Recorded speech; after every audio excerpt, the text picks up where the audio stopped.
बिस्मिल्लाहिर्रहमानिर्रहीम। अस्सलाम वालेकुम फ्रेंड्स, मैं हूं ज़ेब और आप देख रहे हैं traveller 777। Welcome to our YouTube channel. तो फ्रेंड्स, आपसे चंद एक बातें करता हूं। वीज़े के मतलब नहीं करूंगा क्योंकि वीज़े के मतलब मैंने ऑलरेडी इसके ऊपर वीडियो बनाई हुई है और दोबारा भी बना दूंगा। तो मैं फ्रेंड्स इस वक्त जो करंटली हूँ वो इस वक्त मैं न्यूयॉर्क में खड़ा हूँ। जी, ये बिल्कुल अमेरिका का जो आपको पता है कि ज़बरदस्त एक समझ लें कि एक हब है, हब ऑफ द वर्ल्ड है, लैंड ऑफ अपॉर्चुनिटी है। तो मैं इस वक्त न्यूयॉर्क में हूँ। तो मेरे जहन में चंद एक बातें आई तो मैंने कहा चले आपसे शेयर करता हूँ और आपके साथ ज़रा थोड़ी डिस्कस करते हैं, फिर देखते हैं कि आप क्या एनालाइज करते हैं।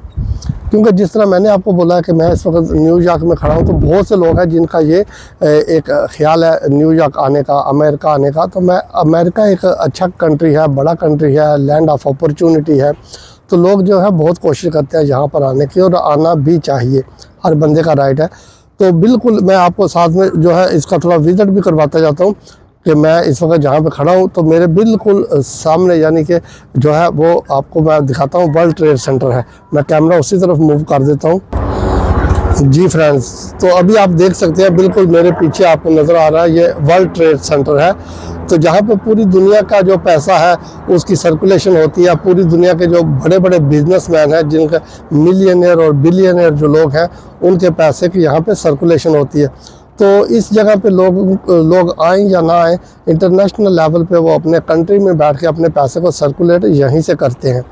तो जितना भी बिज़नेस है पैसे का वो यहीं से होता है। तो आप सोचें कि जितना पैसा दुनिया का है वो सारे का सारा पैसा जो है अमेरिका में आता है, और दुनिया में सबसे ज़्यादा गोल्ड जो है वो भी अमेरिका के ही पास है। तो आप सोच लें, आप देखें कि कितना पैसा है इन लोगों के पास, कितना गोल्ड है, और दुनिया के पैसे से ही ये पूरी दुनिया के ऊपर राज करते हैं। यानी कि आप लोगों का पैसा है, दूसरे कंट्रीज़ का पैसा है, इनके पास है, और उसी पैसे को ये लोग यूटिलाइज़ करके दूसरे कंट्रीज़ के अंदर जो है वो अपनी हुकूमत, अपना ज़ोर दिखाते हैं। तो इसलिए मैं बात ये कर रहा था, क्योंकि अब हमारी बात दूसरी तरफ चली गई है। तो मैं ये बात कर रहा था कि जो लोग यहाँ पे आना चाहते हैं, जिन लोगों का एक ड्रीम है कि वो लोग अमेरिका में आएँ, तो ज़रूर आना चाहिए। और साथ में ये भी है कि अगर आप यहाँ पे आते भी हैं अमेरिका में, तो फिर आप यहाँ पर आकर सेटल डाउन हो जाए। अभी मैं यानी कि कल 2-3 लड़कों से मिला, मैंने उनका इंटरव्यू करना था, तो उनमें से एक लड़के ने काफ़ी अच्छी बातें की। तो उसने मुझे कहा कि वो ऑलरेडी यानी कि यहाँ पर है, लेकिन वो वीडियो नहीं बनाना चाहता। तो वैसे आप मुझसे पूछ लें, यानी कि उसने कहा कि मैं उससे पूछ लूँ कि वो यानी कि जो पूछना चाहता हूँ। तो मैंने फिर उससे चंद एक बातें की। तो उसने बोला कि वो एज ए स्टूडेंट आया है और वो मास्टर करने के लिए आया है यहाँ पर। तो मास्टर आपको पता है कि 1 साल का होता है, 1 साल में मास्टर कंप्लीट हो जाता है।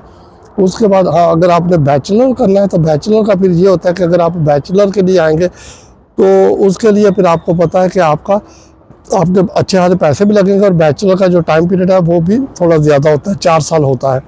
तो इसलिए आप सोच लें, अगर आपने बैचलर करना है या मास्टर करना है, दोनों सूरतों में आपके पास अपॉर्चुनिटी है।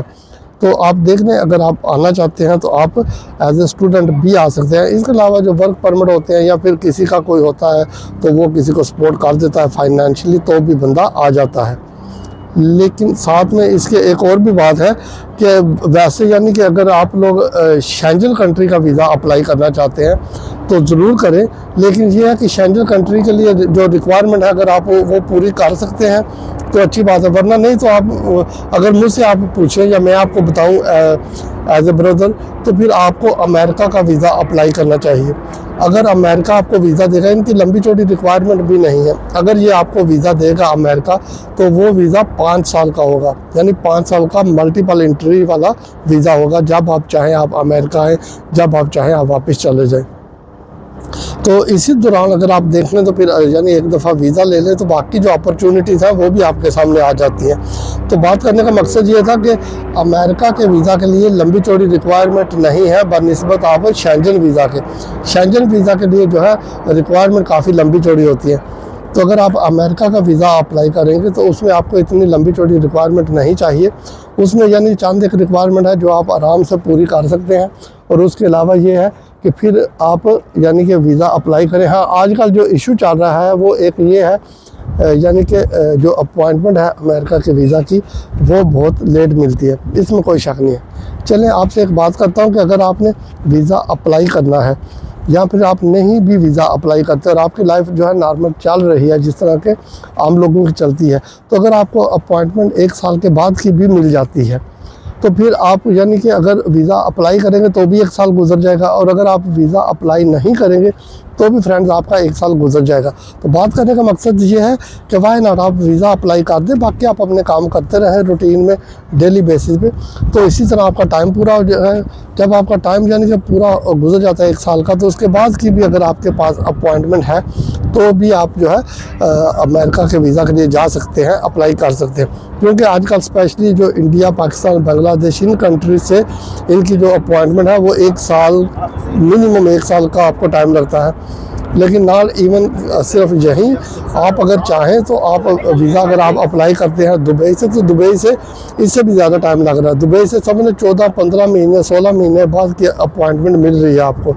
तो इसलिए ये बात कर रहा हूँ कि आप अगर वीज़ा अप्लाई कर दें उसके बाद छोड़ दें, आपकी जब अपॉइंटमेंट आएगी तब आप चले जाना। लेकिन ये है कि अगर आप वीज़ा नहीं अप्लाई करेंगे तब भी वो टाइम पीरियड गुजर जाएगा मेरे भाई, इसमें कोई शक नहीं। लेकिन अगर आप अप्लाई कर देंगे तो भी टाइम पीरियड गुजर जाएगा। लेकिन जैसा कि मैंने आपको बताया है कि अगर आप मुझसे पूछेंगे तो मैं आपको यही रिकमेंड करूँगा कि आप वीज़ा अप्लाई करें, ज़रूर करें, उसके बाद छोड़ दें, बाकी आप अपनी रोज़मर्रा के काम करते रहें। तो इस तरह काफ़ी यानी कि बहुत और भी अगर मैं बातें करूँ तो बातें तो और भी लंबी हो जाएंगी, लेकिन बात करने का सिर्फ यही मकसद था कि आप थोड़ा सोचें अपने बारे में। क्योंकि जब तक इंसान खुद नहीं सोचता तो उसके लिए कोई और नहीं सोचेगा, ना ही आपके लिए किसी के पास इतना टाइम है कि अपने काम छोड़ के आपके लिए सोचे। तो आप खुद सोचें फ्रेंड्स। अभी तक के लिए यही, मैं अगले व्लॉग में आपसे दोबारा मिलता हूँ। वीडियो अच्छी लगे तो चैनल को सब्सक्राइब कीजिएगा, वीडियो को लाइक और शेयर ज़रूर कीजिएगा, और ये भी बताइएगा कि आप कौन से कंट्री से हमारी वीडियो देख रहे हैं।